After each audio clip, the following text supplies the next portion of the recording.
जी deputy prime minister Mohammad Ishaq Dar साहब।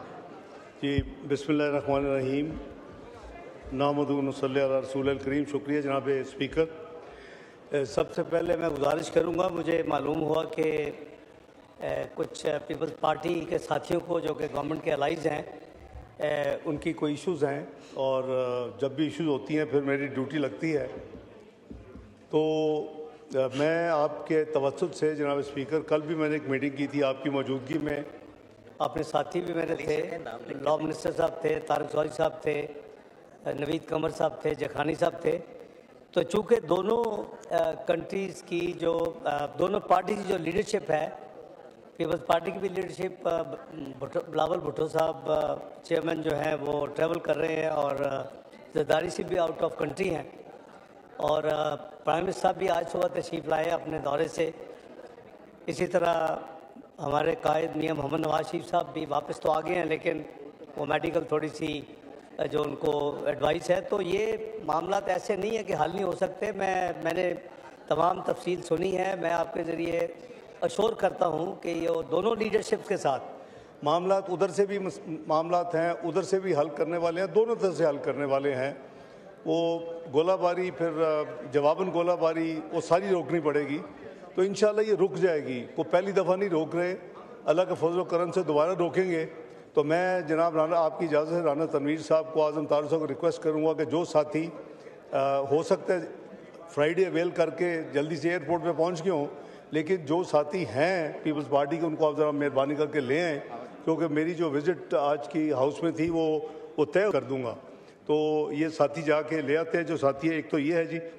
दूसरा जनाब स्पीकर, हर साल की तरह इस साल भी यूनाइटेड नेशन में जनरल असम्बली का इजलास था। वज़ीर आज़म साहब उसकी क़यादत कर रहे थे और मुख्तलिफ वज़रा अपने अपने जिनके वहाँ कोई मामलात थे, क्योंकि मुख्तलिफ एक तो मेजर जनरल डिबेट होती है जिसमें ऑब्वियसली वज़ीर आज़म नुमाइंदगी करते हैं, लेकिन जो दूसरे होते हैं मज़ामीन उसमें ऑब्वियसली जो रेलेवेंट मिनिस्टर्स हैं या मेनली जो एक्टिविटी होती है फॉरेन मिनिस्टर की होती है, तो वो सारी चीज़ें के लिए हम वहाँ पहुँचे। और चूँकि असम्बली जो थी वो 23 से 27 सितंबर थी, यूएन जनरल असम्बली का जो इजलास था, लेकिन उससे एक दिन पहले कई ऐसी एक्टिविटीज़ होती हैं जो एक दिन पहले शुरू हो जाती हैं। तलाल साहब ज़रा ऊपर चले जाइएगा मीटिंग। मैं मशकूर हूँ अपने भाइयों का, अपने साथियों का, और इनमें अक्सर काफ़ी तजर्बाकार हैं जिनको पता है कि जब इश्यूज़ होती हैं तो फिर हम आपस में मिलकर इश्यूज़ को हल भी कर लिए करते हैं। इंशाल्लाह मेरे नज़दीक वो सीरियस इशू नहीं है। इंशाल्लाह हम इसको पीपल्स पार्टी की लीडरशिप के साथ और मुस्लिम लीग नून की लीडरशिप के साथ कम्युनिकेशन करके अगले चंद 2-4 रोज़ में इंशाल्लाह इसको रिजॉल्व करेंगे जी। तो जनाब स्पीकर, मैं एक्सप्लेन कर रहा था कि ये जो 80th इनको कहता सब्र कर ले, सब कुछ बता देंगे। अगर काइंडली आप वो जो बात जो करने आए हैं, जो आप लोगों के सवाल ये नई रवायात कायम ना करें के ऊपर यूएन जनरल वही ये नई रवायात कायम ना करें। मेरी बात सुने, मुझे फ्लोर दिया हुआ है, मैं इनकी बात हमेशा सुनता हूँ। ये मेरी बात सुने मेहरबानी करके, को मैं आपको सब पता चल जाएगा। आप सब्र करें ज़रा, जब उसकी बारी आएगी तो उसमें भी पता चल जाएगा, कोई मसला नहीं है। तो जो यूएन जनरल असम्बली का जो 80th सेशन था जनाब स्पीकर, वो प्राइम मिनिस्टर साहब ने, मैं समझता हूँ कि कौम की भरपूर नुमाइंदगी की और उन्होंने जहाँ कश्मीर का मसला उठाया वहाँ फ़लस्तीन का मसला भी उठाया, जहाँ उन्होंने दूसरे ग्लोबल इश्यूज़ पे जिक्र किया, क्लाइमेट चेंज का, वहाँ पाकिस्तान का इंडस वाटर ट्रीटी का ख़ुसूसन जिक्र किया और ये बड़ी तफसील के साथ उन्होंने पाकिस्तान की नुमाइंदगी की। और जब वो सेशन उन्होंने तकरीर ख़त्म की तो सबसे पहले फ़लस्तीन के जो वहाँ नुमाइंदगी थी और जो उनके अपना सदर और वज़ीर आज़म के बिहाफ पे थे लोग, वो The proceedings of the House are suspend कर दूं? इसलिए प्लीज बात करने दें, एक इम्पॉर्टेंट इशू पे। और मैं फिर प्रोसीडिंग्स बंद करके मंडे पे ले जाऊंगा सेशन। एक इम्पॉर्टेंट इशू है, फलस्तीन है, ये सारी चीजें, इसको करें। प्लीज सुने जी। तो मैं गुजारिश कर रहा था कि वहाँ इसराइल को बाय नेम क्रिटिसाइज किया गया, कोई नई बात नहीं है, तकरीर सुन भी लिया करें, सिर्फ आप एक मफरूजे के तौर पे ना जाया करें। अभी आप दोबारा चले जाएं गूगल पे तो आपकी तकरीर मिल जाएगी। तो इसराइल को बाय नेम कंडेम्ड किया गया। तो ये सिर्फ यहाँ मैं मामला यहाँ मैं सारा जवाब देता हूँ जी, मैं कि मुझे सिर्फ टाइम दे दें मेहरबानी करके सब्र से। तो ये जो उनकी नुमाइंदगी थी वो आपके सामने है, रिकॉर्ड पे है। सबसे ज़्यादा देखी जाने वाली तकरीर वो है, यानी 24 घंटे में 1 मिलियन से ज़्यादा लोग उसको देख चुके थे। और जो नेक्स्ट थी वो 300,000 के करीब थी प्रेसिडेंट ट्रंप की। इसके अलावा ग्लोबल डेवलपमेंट इनिशिएटिव, आपको पता है कि वो चाइनीज़ जो है वज़ीर आज़म उन्होंने ख़ुद चेयर करना था, पाकिस्तान उस पर मदऊ था और पाकिस्तान ने उसमें वज़ीर आज़म साहब ने उसमें ख़ुद उसमें नुमाइंदगी की। स्पेशल क्लाइमेट इवेंट जो है, जो हमारी चूँकि जो फ्लड्स का मसला है और जो पाकिस्तान 1% से कम एमिशंस के बावजूद दुनिया में टॉप 10 कंट्रीज़ में वल्नरेबल मुल्क है, उस हवाले से वो बहुत अहम इवेंट था। और इसमें जो नुमाइंदगी वज़ीर आज़म साहब की थी और इसमें प्रेसिडेंट ऑफ ब्राज़ील ख़ुद उसको चेयर कर रहे थे। और जो COP30 होने जा रहा है वो ब्राज़ील में होने जा रहा है अगले चंद महीनों में। और इसकी मैं समझता हूँ कि रेलेवेंस बहुत ज़्यादा थी और उसकी नुमाइंदगी भरपूर की गई पाकिस्तान की। इसी तरह मल्टीलैटरल मीटिंग एक हुई, उसकी तफसील मैं फ़लस्तीन के हवाले से और गाज़ा के हवाले से सेपरेट अभी अर्ज़ करूँगा। लेकिन वो जाने से पहले ये बात हुई कि UNGA तो होना है, हर साल होता है, अब भी होगा, 80वां हो रहा है। यूनाइटेड नेशन फेल हो चुका है गाज़ा में खून बंदी कराने के लिए। यूरोपियन यूनियन फेल हो चुका है वहाँ खून बहाने को ख़त्म करने के लिए। अरब ममालिक फेल हो चुके हैं वहाँ खून बंद करवाने के लिए। Have a heart. कोशिश क्या थी कि क्या पाकिस्तान, और ये कोई अनाउंस करके नहीं, ये एक नोबल मिशन था इस विजिट का कि कोशिश करें कि हमारे साथ अगर कुछ ममालिक मिल के, US is the perhaps the last hope now, कि अगर उनको इंगेज करके ये खून बंदी जो रोज़ हो रही है मासूम जानों की, अब वो भूख की वजह से बेचारे फौत हो रहे हैं वहाँ लोग, कई दर्जने रोज़ वहाँ से निकाले जा रहे हैं और जो गए हुए हैं उनको वापस आने नहीं दिया जा रहा। वेस्ट बैंक को हड़प करने का प्लान है। तो इसके लिए एक प्लान था कि कुछ ममालिक अगर मिल के, तो प्रेसिडेंट ट्रंप हैं US के, उनको इंगेज करके उनको इन्वॉल्व करें कि भाई ये इस वक्त सबसे ज़्यादा तकलीफदेह मसला ये है फ़लस्तीन का और गाज़ा का, और जहाँ वो 64,000 लोग शहीद हो चुके हैं जनाब स्पीकर, 1.5 लाख से ज़्यादा जख्मी हो चुके हैं पिछले 2 साल में। ये दर्जनों करारदादें पास हो चुकी हैं यूनाइटेड नेशन में, UN जनरल असम्बली में OIC की करारदाद हो चुकी हैं। हमने तो अपना तकरीर में मैंने तो कहा कि गाज़ा तो ग्रेव यार्ड का बन चुका है, कब्रिस्तान, इंटरनेशनल ग्लोबल कॉन्शियस का ज़मीर का कब्रिस्तान बन चुका है, वहाँ तो लोगों का कब्रिस्तान तो बन रहा है। तो बात यह है कि ये एक अटेम्प्ट थी और ये वो मीटिंग थी जिसमें 1+1 था कि मुल्क का सदर, जहाँ में सदारती निज़ाम है या पार्लिमानी निज़ाम है तो वज़ीर आज़म, और उस मुल्क का वज़ीर ख़ारजा। 8 ममालिक थे उसमें जनाब स्पीकर। हमारे साथ सऊदी अरेबिया मिला, हमारे साथ जॉर्डन मिला, हमारे साथ इजिप्ट मिला, हमारे साथ UAE मिला, हमारे साथ कतर मिला। ये 5 अरब ममालिक थे। और जो इस्लामी मुल्क हैं, जो अरब ममालिक नहीं हैं, उसमें हमारे साथ तुर्की मिला और इंडोनेशिया मिला। ये वो 8 ममालिक थे जिनके या सदर, जिनके सदारती निज़ाम है, तुर्की का सदर है, इंडोनेशिया का सदर है या वज़ीर आज़म, और उनके तमाम 8 के 8 पाकिस्तान समेत वज़ीर ख़ारजा। ये एक मेरे नज़दीक सबसे इम्पॉर्टेंट मीटिंग थी जो कि वहाँ हुई। और उसकी मैंने जैसे अर्ज़ किया कि मैं तफसील अर्ज़ करता हूँ कि उस मीटिंग में यही बात की कि जी कोई और एजेंडा नहीं था, अपना भी एजेंडा नहीं था। और उस मीटिंग जब तय हो गई, उससे पहले एक दिन प्रिपरेटरी मीटिंग हुई। मैं आज तफसील बता रहा हूँ, ये किसी प्रेस में नहीं है। और ये तय हुआ कि ये डिस्क्रीट रखी जाएगी। ये इतना noblest of the noble cause है कि अगर ये निकला तो कई जो स्पॉइलर हैं जो इसको खराब करेंगे वो जंप करके आ जाएंगे मैदान में। हमने देखा है, मैंने जैसे अर्ज किया, ना यूएन की रेजोल्यूशन ने को काम किया, ना सिक्योरिटी काउंसिल रोक सकी, ना अरब ममालिक खुद रोक सके, और वहाँ तकरीरें बहुत हुई हैं। इस हाउस में भी एक हमने रेजोल्यूशन पास की, बड़ी सिंसियरिटी में मोस्ट ग्रेटफुल हूँ दोनों साइड्स का, कि इधर भी हुई, सेनेट में भी हुई, लेकिन एंड रिजल्ट क्या था? वो खून बह रहा था, वो लोग रोजाना अब भूख से वहाँ ह्यूमैनिटेरियन एड को नहीं जाने दिया जा रहा था। जनाब स्पीकर, तो उससे एक दिन पहले हमारी 8 फॉरेन मिनिस्टर्स की प्रेपरेटरी मीटिंग हुई, उसके बाकायदा, ताकि 1 घंटे की मीटिंग थी प्रेसिडेंट ट्रंप की वो वाली, तो ये साइड लाइन्स पे थी और यूएन हेडक्वार्टर्स के अंदर थी, अक़वाम मुत्तहिदा के हेडक्वार्टर्स के अंदर थी न्यूयॉर्क में।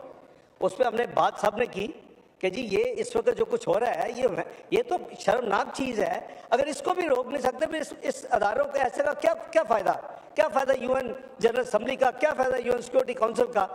आई मस्ट अप्रिशिएट के प्रेसिडेंट ट्रंप ने उसको पॉजिटिवली रिएक्ट किया, पॉजिटिव रिस्पॉन्स दी। उसने कहा कि फिर इस तरह करें कि आपके जो 8 फॉरेन मिनिस्टर्स हैं, मेरी टीम आपके साथ बैठ जाती है और आप कोशिश करें कि 48 से 72 घंटे में कोई आप वर्केबल सोल्यूशन दें। और उन्होंने बताया कि मैंने पीर को, आने वाला जो पीर था जो गुजर गया है, मैंने पीर को नेतन्याहू से मीटिंग करनी है, तो मैं फिर इसको कोशिश करता हूँ कि इसको रोकने की। ये सारी उसकी स्पिरिट थी, इस पर किसी का जाती एजेंडा नहीं है। और जैसे मैंने कहा कि तमाम जो फोरम है जिनको करवा लेना चाहिए था, अब तक 2 साल नहीं करवा सके, तो इसलिए वो मीटिंग ख़त्म हुई।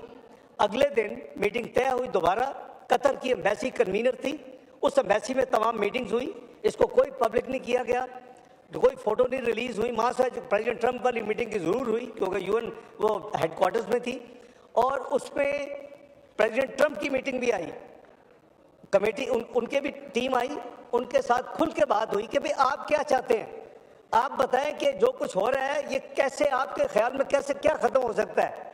तो उन्होंने एक पेपर दिया, एक प्रपोजल दिया जो कि 20 पॉइंट प्रपोजल था। हमने कहा कि आपने हमें दे दिया, काफ़ी लंबी मीटिंग हुई, और उसमें जब उन्होंने दिया हमने कहा कि अब हम आपस में मीटिंग करेंगे अगले 24 घंटे और फिर हम आपको बात बताएंगे कि हमारा क्या इस पर रद्द अमल होगा। जनाब स्पीकर, उसी के अंदर रहते हुए बजाय ये कि हम कंप्लीट एक नया ड्राफ्ट बनाते और फिर वो उसमें कई दिन लगते, तो हमने कहा कि इस फ्रेमवर्क के अंदर रहते हैं, जो चीज़ें हमारी विश लिस्ट है उसको हम उसमें या इनकी चीज़ों को अमेंड करते हैं, डिलीट करते हैं, पर यानी ट्रैक चेंजेस जिसे कहते हैं, और अपनी चीज़ें डालते हैं। हमने उस हवाले से कई मीटिंग्स की, अगले 24 घंटे में 3 मीटिंग्स हमारी हुई, एक्सचेंजेस हुई, और वहाँ हार्ड कॉपीज़ हम एक्सचेंज कर रहे थे एक दूसरे के होटलों में, ताकि अगर वो ना हो गया कोई चांस है रोकने का इस खूनबंदी का, तो वो भी ख़त्म हो जाए। वो अल्हम्दुलिल्लाह जुमे को रात को जब मैं वहाँ से निकल रहा था, तो ये फाइनल जो ड्राफ्ट बना हमारी तरफ से, 8 मुल्कों की तरफ से, अकेला पाकिस्तान उसमें नहीं है, 8 मुल्कों की तरफ जो ड्राफ्ट बना, वो ड्राफ्ट फैसला हुआ कि जी अब इसको दूसरी तरफ एज पर अंडरस्टैंडिंग हम भेज देंगे, जी हमारा ये ड्राफ्ट है as a counter draft to you. वो जो ड्राफ्ट वहाँ गया, हमने वो रीफ्यूलिंग करनी थी वापसी पे, तो हम जब लैंड किया, करीबन हम 2 घंटे वहाँ से अभी निकले थे न्यूयॉर्क से, तो मुझे अब हमारे एम्बेसडर साहब का फ़ोन आया, जो हमारे परमानेंट रिप्रेजेंटेटिव हैं, ambassador Asim Iftikhar, very intelligent, Pakistan को बड़े अच्छे तरीके से सलामती काउंसिल की जो मेंबरशिप में चला रहे हैं, अपनी जिम्मेदारियाँ अदा कर रहे हैं। उन्होंने कहा जी कि यहाँ एक फ़ाइनल चीज़ है। मैंने कहा क्या रह गया, कोई चीज़ रह गई? कर नहीं, कुछ ममालिक कह रहे हैं कि जी 8 के 8 फॉरेन मिनिस्टर साइन करें इस डॉक्यूमेंट पे, और कुछ का ख्याल है कि इसकी ज़रूरत नहीं है, जैसे उन्होंने दिया हम भी ये ड्राफ्ट दे दें हमारी, तो ये तो एक कंट्री टू कंट्री हो रहा है, कोई ऐसी बात नहीं है, तो कोई ये नहीं कि खुदा ना खास। तो ये मैंने कहा कि देखो, ये अरब ममालिक, उसमें 5 अरब ममालिक है, 3 इस्लामी मुल्क है पाकिस्तान समेत, उनको कहो कि जी, क्योंकि एक ग्रुप था कि जी नहीं होना चाहिए, दूसरा ग्रुप था साइन, ये भी एक मामूली चीज़ थी मेरे नज़दीक। तो मैंने कहा कि इनको कह जी आप फैसला कर लें, मेजॉरिटी अगर आप फैसला करते हैं कि जी साइन होने चाहिए, तो हम इलेक्ट्रॉनिकली साइन करवा लेते हैं, अभी साइन आप कर रहे हैं मेरे बिहाफ पे। अगर आप समझते हैं कि नहीं होने चाहिए तो आप जमा करा दें, इसको भेजें तो by the time we landed next destination सुबह अगले दिन, क्योंकि 8 घंटे 9 घंटे का सफ़र था, तो मुझे कंफर्म कर दिया गया कि अमेरिकन साइड को ड्राफ्ट मिल गया है। ये सैटरडे का दिन है। अब जो फाइनल मंडे को उनकी जो मीटिंग होनी थी, जो कि मैं पता था कि उनकी मीटिंग होनी है, तो इसमें जनाब स्पीकर जो उन्होंने अनाउंसमेंट्स की, जो उन्होंने मंडे को अनाउंसमेंट्स की, और मैं मंडे को लंदन से पाकिस्तान आ रहा था सुबह 10 बजे से लेके रात 10 बजे, 4 घंटे का फ़र्क है। 10:30 बजे मैंने लैंड करना, 10:30 वहाँ चला था। तो उस दौरान ये उन्होंने, अमेरिका ने अनाउंसमेंट भी की और 20 पॉइंट प्लान भी एक अनाउंस किया साथ। 20 पॉइंट ही चल रहा है थ्रू आउट। तो मुझे सऊदी वज़ीर ख़ारजा का मैंने फ़ोन जब ऑन किया तो मैसेज थे, तो मैंने उनसे बात की। मैंने कहा खैरियत है? उन्होंने कहा कि ब्रदर, वो उन्होंने हमारा जो भेजा था, अक्सर जो अर्जेंट चीज़ें हैं वो तो माननी है, लेकिन कुछ चीज़ें अभी भी हमें उनको एंगेज करना पड़ेगा। क्या चॉइसेस थी? 2 चॉइसेस थी। ये मैं सऊदी वज़ीर ख़ारजा को कोट कर रहा हूँ। एक चॉइस ये है कि हम कहें नहीं, अभी हम कंटिन्यू करेंगे, और शायद इसराइल को ये सूट करेगा कि ये अभी चलता रहे मामला, जितने और मार सकते हैं, जितने और खून रेजी हो सकती है, जितने और लोग निकाल सकते हैं ब्रदर, और we let it to be implemented. जो उन्होंने अनाउंस किया प्रेसिडेंट ट्रंप ने अपनी ट्वीट और 20 पॉइंट्स, और हम अपनी एक जॉइंट स्टेटमेंट इशू करें, और वो जॉइंट स्टेटमेंट जो है वो हम रिकॉर्ड पे भी ले आए और उनको भी भेज दें। मैंने कहा बिल्कुल आप सही फरमा रहे हैं, हमें ऐसे करना चाहिए। और लेकिन मैंने कहा जॉइंट स्टेटमेंट को बनाई है, तो उसने कहा मुझे आधा घंटा दो, यहाँ ड्राफ्ट सारे बैठे हुए हैं, यहाँ ड्राफ्ट तैयार है, वो जॉइंट स्टेटमेंट मैं आपको भेजता हूँ। मुझे 11:30 रात मिली, पीर की रात को। अब मैं उनसे एंगेज हूँ टेलीफोन पे भी, अदरवाइज भी। मैं वो चेंजेस आपको नहीं वॉक थ्रू करूँगा। वो शायद जो भी कुछ साथी कह रहे थे वो इसराइल के हवाले से कोई नाम वाम थे, मैंने वो भी कटवाए इससे। मैंने कहा हम इसराइल का नाम नहीं सुनना चाहते। हमारी ट्रैवल डॉक्यूमेंट जो है, मैं भी यार इजाजत दो ना भाई, हमारी ट्रैवल डॉक्यूमेंट कहती है valid for all countries of the world accept Israel. उन्होंने गारंटी सिक्योरिटी वगैरह की बात थी कि जी ज़्यादा कि जब होगा तो जो सिक्योरिटी की गारंटी होनी चाहिए फ़लस्तीनियों के लिए भी, इसराइल के लिए। मैं कहा ये लफ्ज़ ये हमारा नो गो एरिया है। तो जो फाइनल स्टेटमेंट हमारी रात 1 बजे फाइनल हुई आपस में शटलिंग के बाद, जाहिर है कि वो अकेले तो फैसला नहीं कर सकते थे। उन्होंने कहा brother I will pass your sentiments to all the other 6 brothers and I will get back to you. रात 1 बजे स्टेटमेंट फाइनल हुई, वो मैं पढ़ देता हूँ, आपके रिकॉर्ड में भी लिखवा देता हूँ। The foreign ministers of the Hashemite Kingdom of Jordan, the United Arab Emirates, the Republic of Indonesia, the Islamic Republic of Pakistan, the Republic of Turkey, the Kingdom of Saudi Arabia, the State of Qatar, and the Arab Republic of Egypt welcome President Trump's leadership and his sincere efforts to end war in Gaza, and assert their confidence in his ability to find a path to peace. They emphasized, yani 8 countries emphasized the importance of the partnership with US in securing peace in the region.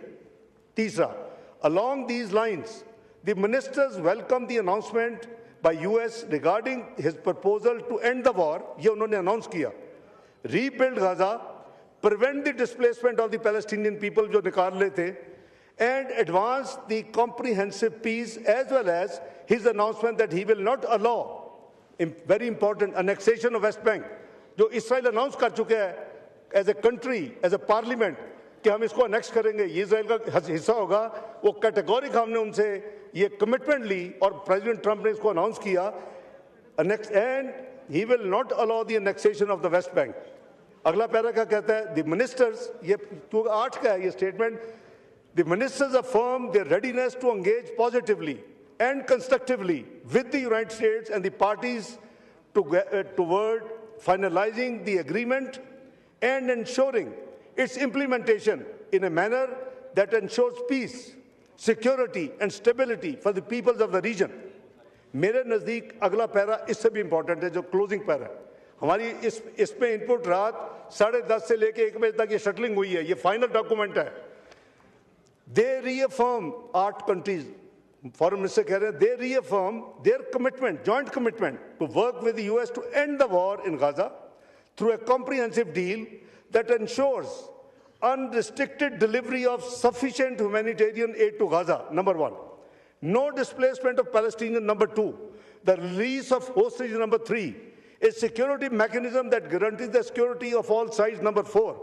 Full Israeli withdrawal, please, full Israeli withdrawal, number five. Number six, rebuild Gaza and creates a path for a just peace on the basis of the two-state solution. यही है ना हमारा to state solution, ये पाकिस्तान की policy तो यही है। ये किसी एक की ना हो तो और बात है, पाकिस्तान की पॉलिसी है two state solution, under which Gaza is fully integrated with the West Bank. West Bank इसका हिस्सा होगा, it will not be taken away as part of Israel. In a Palestinian state, in a Palestinian state in accordance with international law as key to achieving regional stability and security। ये वो statement है जनाब speaker, ये 29 सितंबर को रात हमने, अच्छा ये पाकिस्तान ने नहीं की, ये जो 8 कंट्रीज मैंने पढ़ी हैं, आप किसी कंट्री की वेबसाइट पे फॉरेन ऑफिस में चले जाएं, आपको ये स्टेटमेंट मिलेगी, फुल स्टॉप कॉमा एक लफ्ज इसमें तब्दीली नहीं होगी। This was the joint statement finally agreed with full stop and comma negotiated and wherever necessary make material changes and still committing what I've told you। ये मैं आपके रिकॉर्ड पे रखने लगा हूँ, आपकी इजाज़त हो जनाब स्पीकर।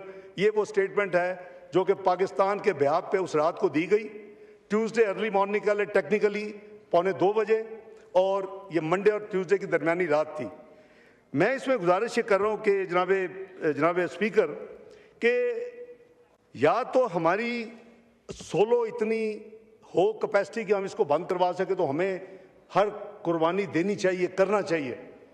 अगर हम नहीं कर सकते तो यही एक रास्ता था कि जहां यूनाइटेड नेशन फेल हो गया, जहां सिक्योरिटी काउंसिल फेल हो गई, जहां अरब ममालिक खुद फेल हो गए जॉइंटली, जहां ओआईसी फेल हो गई जो इस्लामी तंजीम 57 मुल्क की है, सेकंड लार्जेस्ट मल्टीलैटरल फोरम, तो फिर क्या क्या रास्ता था?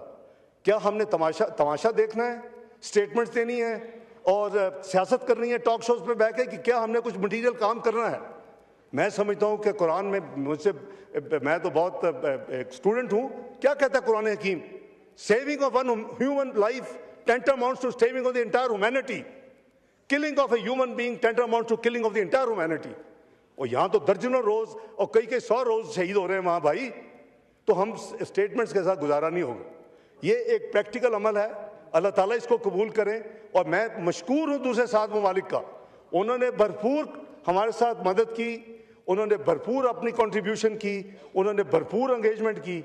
और ये जो मामला जो वहाँ पहुँचने पे शुरू हुआ, वो हमारे यहाँ आने लैंड किया मंडे नाइट 10 साढ़े 10 और ये रात 1:45 में ख़त्म हुआ। ये उसकी बैकग्राउंड है जनाब स्पीकर। मैंने कैटेगोरिकली जो प्रेस ब्रीफिंग की फॉरेन ऑफिस में ट्यूसडे को, मैंने ये क्लियर कर दिया कि ये जो 20 पॉइंट जो ट्रंप साहब ने जो पब्लिक की हैं, ये हमारे नहीं हैं, ये मनोवन हमारे नहीं हैं। मैंने कहा कि इसमें कुछ चेंजेस की गई हैं जो हमारा ड्राफ्ट था, मेरे पास सारा रिकॉर्ड मौजूद है। और भाई सुने ना, आप सुन तो ले भाई जान, जो ट्वीट आ गई वो भी ट्रांजिट पे थे। मैं पीर को आ गया था, वो आज सुबह पहुंचे हैं, उनकी और एंगेजमेंट थी। तो उन्होंने जब प्रेसिडेंट ट्रंप ने ब्रॉडर ट्वीट की, उसके जवाब में उन्होंने वो ट्वीट कर दी।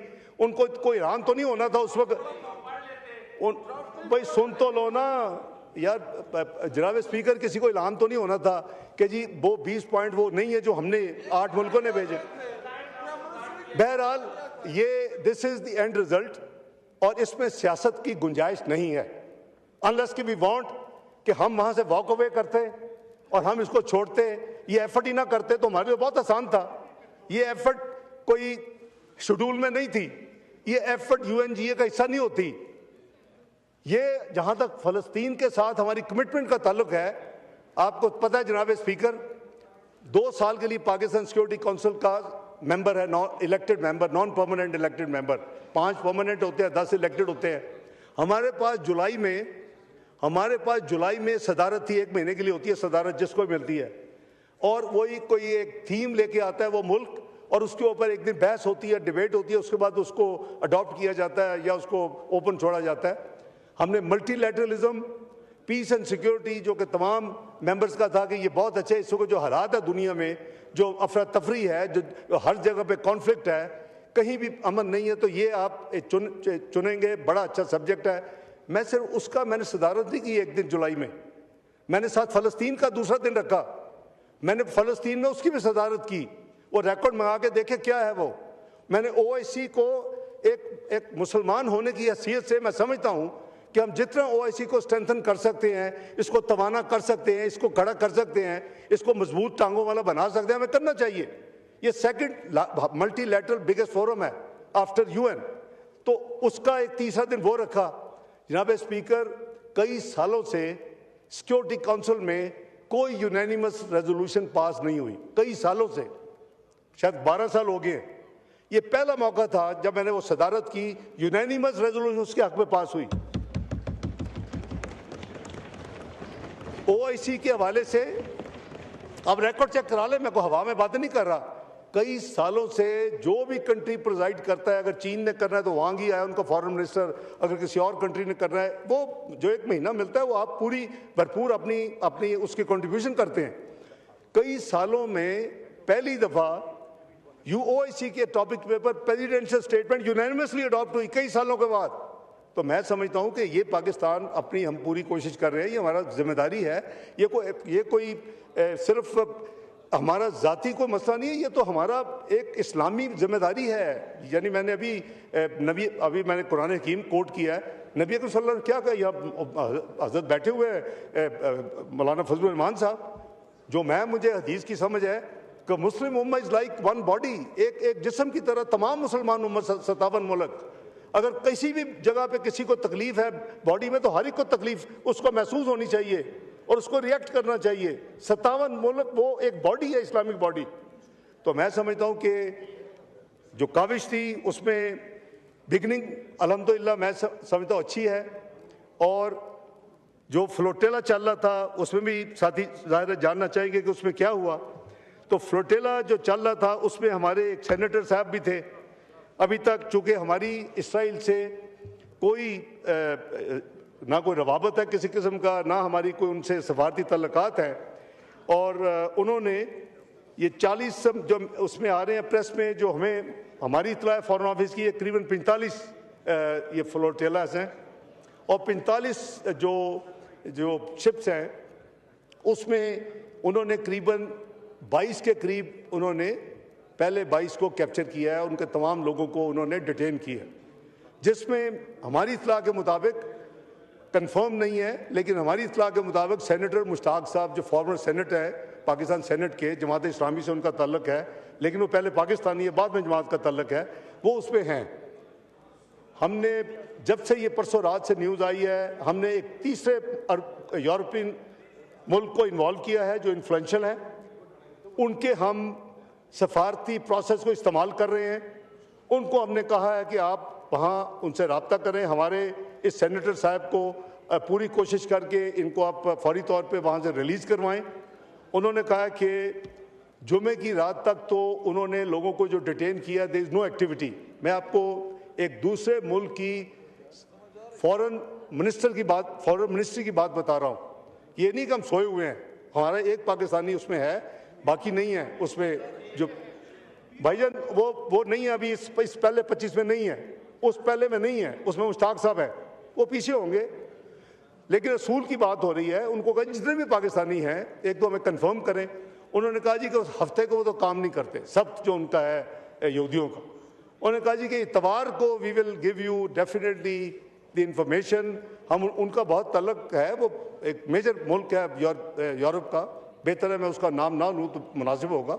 लेकिन मैं परसों रात से उनसे एंगेज हूँ, फॉरेन मिनिस्ट्री एंगेज है, और पूरी कोशिश है कि जितनी जल्दी हो सके हम जितने भी पाकिस्तानी हैं उनको हम हिफाजत से और इंशाअल्लाह इज़्ज़त और एहतराम से वहाँ से एग्ज़िट करवाएं और उनको रिट्रीव करें।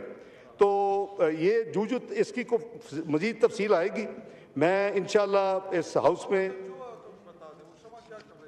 यार शमा को बात आप शमा आती है, वो अंधेरा नज़र नहीं आता तो आ जाएगा ना आखिर में। शमा भी आ जाएगी, शमा ही आती है नजर आपको, और कुछ नहीं नजर आता। वहां वो खंबे लगे हुए वो नजर नहीं आते, शमा नजर आती है आपको।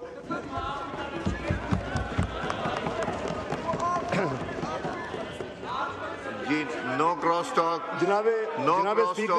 जनाब स्पीकर, मेरा ख्याल है कि हमें किसी सब्जेक्ट पर थोड़ा सा सीरियस हो जाए। हम भी उसमें बैठे हैं, बहुत साल बैठे हैं, इस तरह नहीं है, थोड़ा सा सबर, उसका भी जवाब देता हूँ। मैं आपको बता दिया प्राइम मिनिस्टर साहब की, जो मैंने, ताकि रिकॉर्ड पे आपके आ जाए, आपने कहा था पूरी ब्रीफिंग के हाउस को। इसके अलावा जो मेन इवेंट्स मैंने आपको बताए हैं, उनकी ऑस्ट्रेलिया के चांसलर के साथ उनकी मीटिंग थी, उनकी कुवैत के क्राउन प्रिंस और प्राइम मिनिस्टर के साथ मीटिंग थी, उनकी श्रीलंका के सदर के साथ मीटिंग थी, उनकी जो chief adviser virtually prime minister Bangladesh doctor Yunus के साथ मीटिंग थी, उनकी वर्ल्ड बैंक के प्रेसिडेंट बंगा के साथ मीटिंग थी, सेक्रेटरी जनरल एंटियो गुटेरस के साथ मीटिंग थी, और मैनेजिंग डायरेक्टर IMF के साथ मीटिंग थी, और बिल गेट्स से मीटिंग। ये उनकी मीटिंग्स थी जो कि उन्होंने की, और डेलीगेशन में ऑब्वियसली मैं भी था और दूसरे मिनिस्टर साहबान भी थे, उस मीटिंग में अटेंड किए।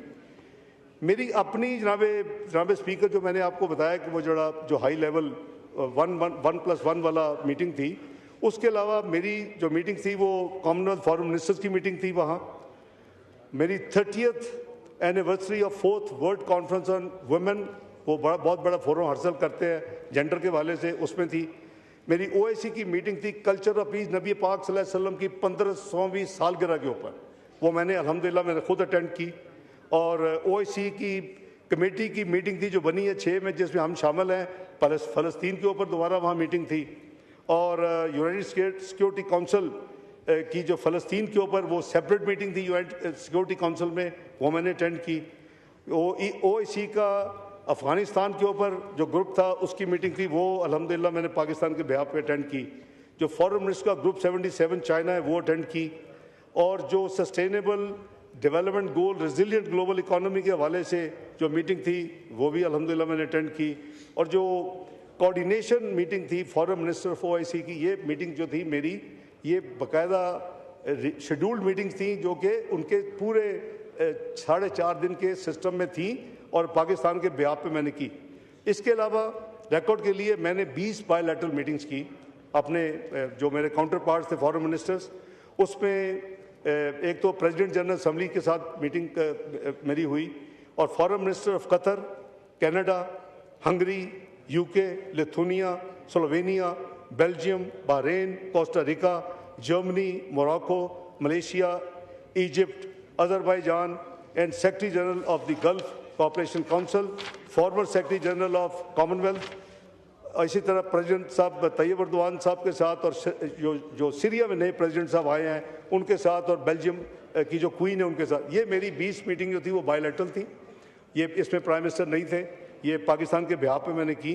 जहाँ तक जनाब स्पीकर, हमारी जो जॉइंट स्टेटमेंट जिसमें मैंने अर्ज़ किया कि इस पर हमें अभी इसको पूरी तरह फॉलोअप 8 के 8 मुल्कों को करना है, और ये कमिटमेंट है और रहेगी इंशाअल्लाह कि जब तक ये हम अपना एजेंडा, जो मैंने भी आपकी रेजोल्यूशन रिकॉर्ड पे रखी है, जब तक ये अचीव नहीं होता तो हम सब के सब जो हैं वो इसके ऊपर हम फोकस रहें।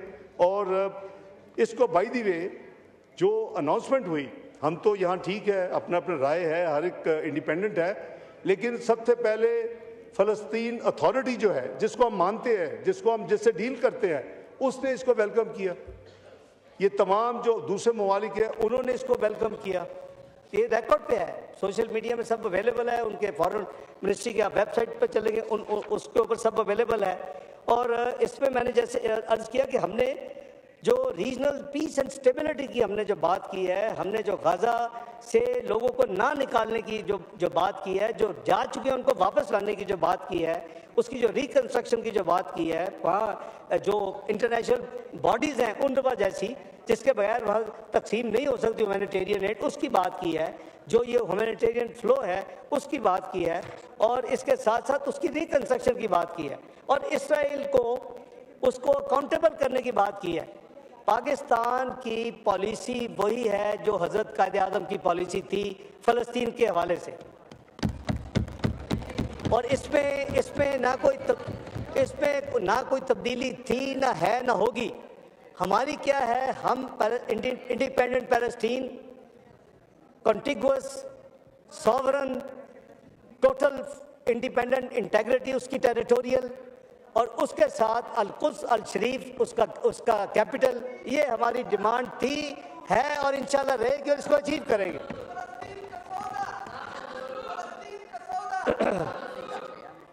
जहाँ तक जनाब स्पीकर, एक बायलैटरल मीटिंग भी हुई, वो वाशिंगटन से एक दिन के लिए वज़ीर आज़म साहब वहाँ गए, सॉरी न्यूयॉर्क से वाशिंगटन गए, वाशिंगटन में मीटिंग थी। वो मीटिंग जो थी उसमें मैं इन चीज़ों में इतना ज़्यादा इन्वॉल्व था कि उस मीटिंग में मैं नहीं था। वो वज़ीर आज़म साहब थे और पाकिस्तान के फील्ड मार्शल जनरल सैयद आज़म मुनीर थे, और उनकी तरफ से उनके जो भी 2-3 उनके काउंटर पार्ट्स थे, मसलन वाइस प्रेसिडेंट थे उनके और दूसरे 1-2 लोग थे। तो वो मीटिंग जो थी वो बेसिकली वो काफ़ी देर से पेंडिंग थी और शेड्यूल हो रही थी कि स्पेशल ना जाना पड़े। तो इसलिए इन दिनों में 25 तारीख को जो इवेंट्स थे वो फिर मैंने उसको टेक ओवर कर लिया सारे, और जिम्मेदारी ले ली। और जनाब वज़ीर आज़म साहब उस मीटिंग में उन्होंने, और ऑब्वियसली उसमें पाकिस्तान और यूएस के जो ट्रेड को बढ़ाने का जो मामला है, आपने देखा कि ट्रेड टैरिफ नेगोशिएट फाइनलाइज हो चुका है, और पाकिस्तान अपने जितने पीयर्स हैं उसके मुकाबले में एडवांटेज पे है। इसी तरह उसमें दूसरी जो कॉपरेशन माइंस एंड मिनरल्स हैं, उसमें हाइड्रोकार्बन है, उसमें AI है, उसमें IT है, ये तमाम वो एरियाज़ हैं जिस पे उनकी बातचीत हुई, और वो प्राइम मिनिस्टर साहब ने जो शेयर किया आगे बड़ी मुफीद उनकी बातचीत हुई। तो मैं समझता हूँ कि चाइना हमारा ऑल वेदर स्ट्रेटेजिक पार्टनर है और उसकी एक हिस्ट्री है, और इंशाल्लाह उसमें कोई किसी ये at the cost of China नहीं है, या चाइना के साथ तल्लुकात at the cost of the country नहीं है। हमारी एक इंडिपेंडेंट पॉलिसी है जिस पे चाइना हैज़, मैं समझता हूँ कि यूनिक अपनी उसकी प्रेजेंस पाकिस्तान के हवाले से, क्योंकि ऑल वेदर फ्रेंड इसलिए कहते हैं कि जब भी मुश्किल का वक्त आया, जब भी कोई ज़रूरत पड़ी, हमेशा वो हमारे साथ खड़े हुए। अभी रिसेंट आपने देखा कि IMF का जो प्रोग्राम था उसमें देखा आपने जब इंडिया को शिकस्त दी तो आपने देखा कि आपके जो इक्विपमेंट है वो किस मुल्क की है, ऑल तो पाकिस्तान में मैन्युफैक्चर हो रही है जॉइंटली, उसमें पाकिस्तान ने अपनी उसको टेक्नोलॉजी को किया है, लेकिन वो चाइना की बेसिकली थी, JF-17 जैसे हम कहते हैं। तो इसलिए चाइना के साथ जो एक ताल्लुक एक बड़ा प्राइम और बड़ा यूनिक है, ऑल वेदर स्ट्रेटेजिक पार्टनरशिप, वो थी, है और इंशाल्लाह रहेगी। जहाँ तक US का ताल्लुक है, मैंने सारा एक्सप्लेन कर दिया है। UNGA चूँकि ऑब्वियसली मल्टीलैटरल हर सालाना इवेंट है, और उसमें जो कुछ जितनी एक्टिविटीज़ मेरी थी वो भी मैंने अर्ज़ कर दी, 30 जितनी प्राइम मिनिस्टर साहब की थी, 11 वो भी मैंने बता दी उनकी यूनिलैटरल। अब मैं ये अर्ज़ करूँगा कि हमें ये क्लैरिटी रहनी चाहिए। एक चीज़ और मुझे लिख के भी दे रहे हैं, मैं यही बात करना चाहिए, मुझे टेलीपैथी पढ़ ली है लॉज मिनिस्टर साहब ने। एक काफ़ी बातचीत हुई जो सऊदीया के साथ हमारा एक स्ट्रेटेजिक म्यूचुअल डिफेंस एग्रीमेंट हुआ। जब हम जा रहे थे, पहला जो हमारा स्टेशन था वो सऊदी अरेबिया था, फिर अगला स्टेशन UK था, फिर UN था, और फिर वापसी थी। देखिए, दिहाइयों से हमारा अल्लाह के फजल व करम से जो सऊदी अरेबिया के साथ ताल्लुक़ है वो सबको ढका छुपा नहीं है। 1979 में 1979 जब बैतुल्लाह शरीफ, अगर आपको याद हो, पता नहीं आप उस वक्त कितने बच्चे थे स्पीकर साहब, वो जो 1979 का जो इवेंट हुआ था वो पाकिस्तान ने अपना भरपूर रोल उसमें प्ले किया था। 1-2 और ममालिक भी थे, उसको जो कैप्चर किया था उसको यानी दोबारा उनको हैंडल करने में, उनको क्लीन करने में, उनको ख़त्म करने में। और मैं इसलिए कह सकता हूँ कि मैं उस रात वहाँ था, बल्कि उस रात पहुँचा ही था। जब ये सारा वाक़या हुआ तो मैं एहराम में पहुँचा, और मैं उस वक़्त 500 तवाफ़ का चक्कर लगा रहा था। जब फजर का अकामत हो गई, हम खड़े हो गए, और जनाजे बेपनाह थे, ऐसे लगता था पता नहीं इतने जनाजे कैसे हैं। जूँ इस्लाम फिरा तो जनाजों में से लोग खड़े हुए, उनके हाथ में आर्म्स थे, और वो कोई हतीम पे छलांग लगा के चढ़ गया, कोई उधर बाबे मुल्तज़म पे चढ़ गया। तो वो सारा वाक़या मेरी आंखों के सामने है। मैं कह रहा हूँ कि पाकिस्तान ने उस वक़्त भी और जब भी, और ये हमारा हर मुसलमान का, पाकिस्तानी तो हर पाकिस्तानी हर मुसलमान अपनी जान से भी ज़्यादा हरमैन शरीफैन के लिए कुर्बान होने को तैयार है। अल्लाहु अकबर, अल्लाहु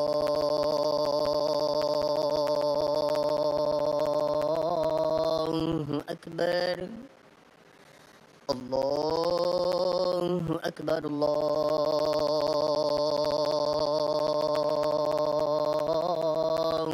अकबर। अशहदु अल्ला इलाहा इल्लल्लाह,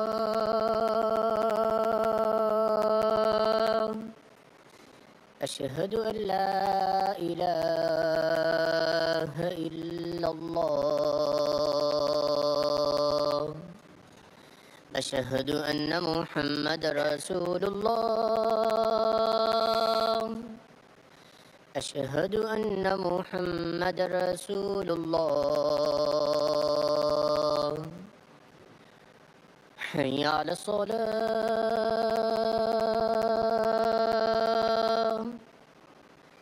हय्या अला सलाह,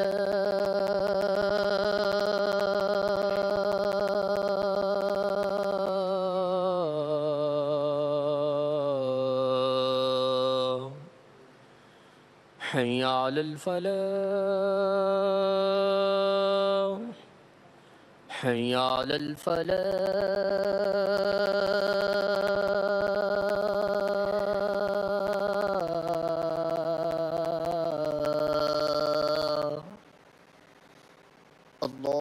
अल्लाहु अकबर, अल्लाहु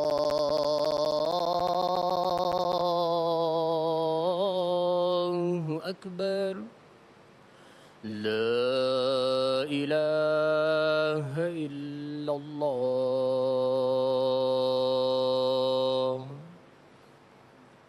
जी डिप्टी प्राइम मिनिस्टर।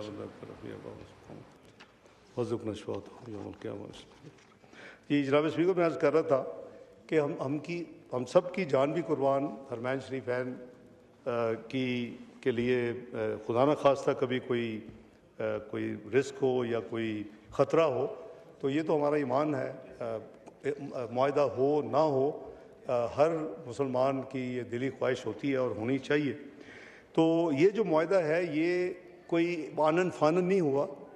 इस पे करीबन इनिशियल थॉट्स जो हैं वो पीडीएम की गवर्नमेंट में थोड़ी सी बात हुई, लेकिन इस गवर्नमेंट में जब से ये गवर्नमेंट आई है इसके ऊपर तफसील के साथ दोनों ममालिक की बात होती रही है और इसमें कैटेगोरिक है कि अगर एक मुल्क पे को हमला होगा तो ये तसव्वुर होगा कि दूसरा मुल्क एज इफ कि दूसरे मुल्क पे भी हुआ है। यानी अगर ये मुआहदा होता और जैसे इंडिया ने हमारे ऊपर हमला किया था तो ये तसव्वुर होता कि सऊदी अरेबिया पे भी इंडिया ने उसी वक्त हमला किया एंड वाइस वर्सा।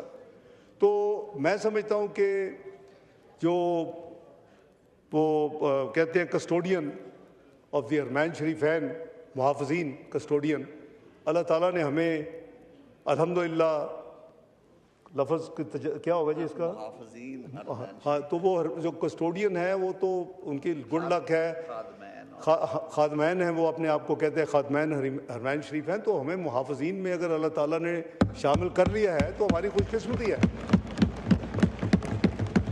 मैं तो अल्लाह ताला के हुजूर बेपनाह शुक्रगुज़ार हूँ कि ये किसी से भी हो सकता था, ये किसी टेनोर में भी हो सकता था, ये कई सालों से ऐसी चीज़ें चल रही थी, लेकिन अगर अब अल्लाह ने दिया है तो ये हमारी खुशकिस्मती है। कोई इसमें कोई बड़ाई की बात नहीं है, इसमें कोई अचीवमेंट की बात नहीं है। वो जो चीज़ें चल रही थी वो हो नहीं रही थी, कभी फाइनल नहीं होती थी। अभी तो ये करीबन ये पिछला 1.5 साल इसी इसमें काफ़ी हुई है, लेकिन ऑब्वियसली रिस्ट्रिक्टेड थी और रिस्ट्रिक्टेड होनी चाहिए, ऐसी चीज़ें सारी दुनिया में होती हैं। तो ये हमारा जो उनके साथ मुआहदा हुआ है, वो जो अपने आप को खादमैन हरमैन शरीफैन कहते हैं, तो अल्लाह ताला ने हमें मुहाफ़िज़ीन हरमैन शरीफैन का एक दे दी है जिम्मेदारी। तो अल्लाह ताला हमसे ये जो हुआ है इस नेकी को या इस नीयत को कबूल करें। और मैं ये भी आपसे शेयर कर लेता हूँ, कोई हर्ज नहीं है, कई ममालिक ने इस मुआहदे के बाद इंटरेस्ट शो किया कि वो भी पाकिस्तान के साथ ऐसा मुआहदा करना चाहते हैं।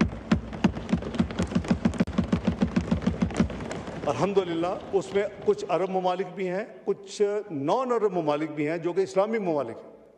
तो ऑब्वियसली कोई ऐसी चीज़ नहीं है कि जी आंखें बंद करके आपने मैंगो एक्सपोर्ट तो नहीं कर रहे ना, तो क्या आप बंद करके आप कहें ठीक है मुआहदा कर लेते हैं या राइस एक्सपोर्ट करनी, ये बहुत इम्पॉर्टेंट चीज़ है।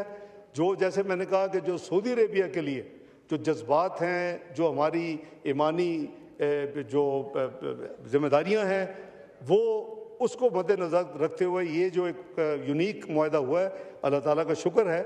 और हम श्योर के किसी वक्त जनाब वज़ीर आज़म भी इस पे ऊपर जब भी मौका मिलेगा रोशनी डालेंगे।